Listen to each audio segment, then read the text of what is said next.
In this short video, I would like to show you how to keep track of your computer stability using an inbuilt tool called Reliability Monitor.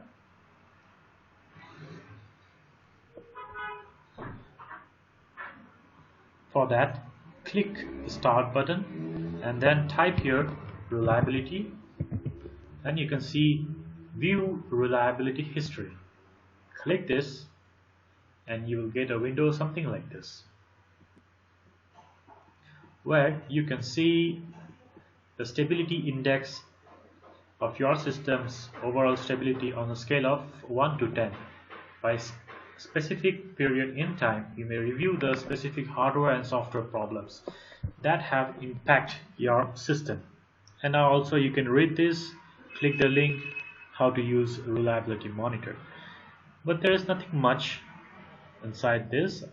You can simply see that how it is presented is very easy. Here you can view the stats using days or weeks, and now in days, in this date I have two issues. Click this date and you will find there's two critical issues, and one is Windows not properly shut down, and you can view the technical details. And again, if I scroll down, there are some informational events. Then again,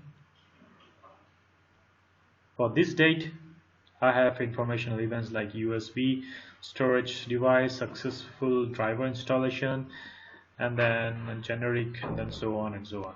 So this Reliability Monitor tool is very helpful to analyze your system's stability or reliability, as the name says itself. Through this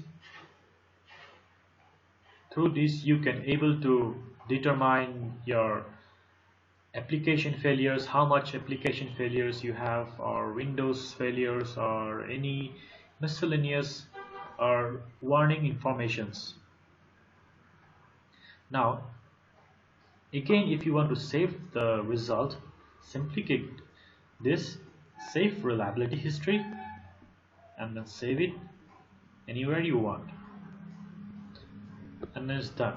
This is how we can use the tool Reliability Monitor.